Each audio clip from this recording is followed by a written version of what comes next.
"You're all set," Daniel said, lowering the hood with a soft clunk. Battery terminal was corroded and the hose was loose. Got it cleaned up and reconnected. Should run just fine now. His tone was gentle but confident. The kind that came from someone who'd been under hoods longer than most people had held jobs.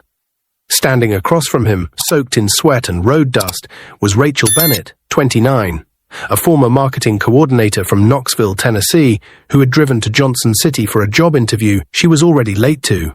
Her car had died on the side of I-26 in the middle of July, in the kind of southern heat that turns dashboards into ovens.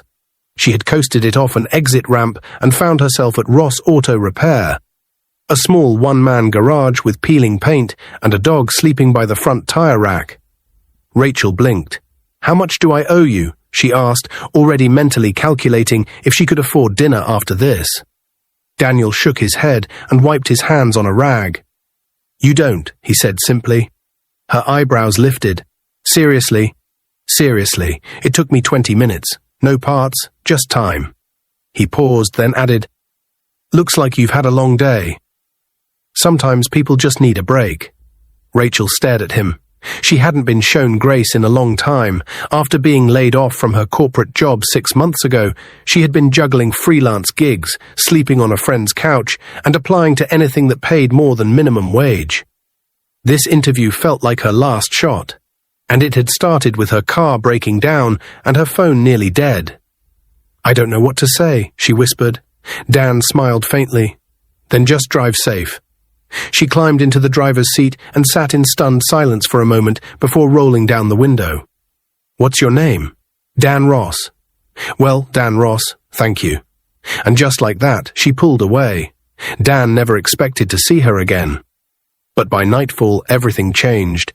The sun had dipped behind the trees, casting long golden streaks across the cracked pavement in front of the shop. Dan was closing up, pulling down the bay door when headlights flashed across the lot. Not the flickering halogens of a struggling sedan, but the smooth hum of a black Cadillac Escalade. It rolled to a stop and idled in front of the shop. Out stepped a man in a grey suit, shined shoes, silver cufflinks, and posture like he ran meetings that made or broke companies. "Are you Daniel Ross?" the man asked. Dan wiped grease off his palms and nodded. "Yeah." The man extended a hand and a business card. "My name is Henry Bennett, managing partner at Bennett and Trent Holdings out of Nashville. You worked on my daughter's car today." Dan hesitated, thinking back. "Rachel?" Henry nodded. "She told me what happened, the way you treated her. No charge, no judgment. You could have taken advantage of her. She wouldn't have known the difference. But you didn't." Dan shifted uncomfortably. It wasn't a big deal. She says it saved her day and reminded her not everyone's out to take something. Then the back door of the SUV opened. Rachel stepped out, now dressed in business attire, her hair tied back, face calm but glowing with pride. "I got the job," she said, smiling. Dan's eyes widened. "That's incredible. And I told them about you," she added, "about the man who fixed my car without asking for a dime. Who looked at me and didn't see a broken-down car or a desperate woman. Just someone who needed a little help." Henry reached into his jacket and pulled out a sealed envelope. Dan opened it slowly. Inside was a letter, an official offer from Bennett and Trent Holdings to be the lead technician and community outreach coordinator for a brand new vocational training garage they were launching in Knoxville. Full salary, benefits, resources to hire staff, a chance to run a real team and train young mechanics from struggling backgrounds. Dan looked up, stunned. "Why me?" Rachel stepped forward. "Because I don't know many people who treat kindness like it's routine. But you did. And now you've got a chance to do that for others." Dan's voice caught. "I've never even worn a tie." Henry chuckled. "Good. It means you're probably exactly what this place needs." That night, Dan sat in the shop office alone, staring at the offer letter.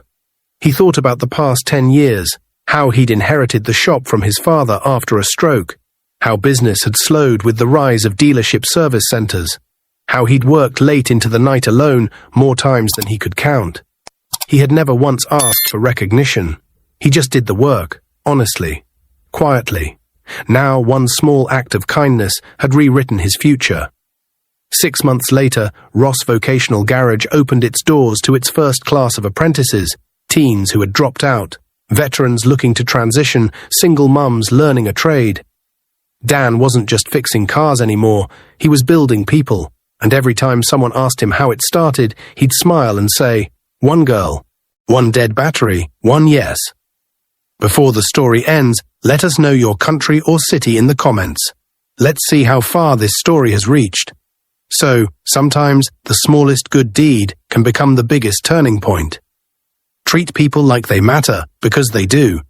If this left a mark on your heart, show your support. Like, comment, and stay connected by subscribing.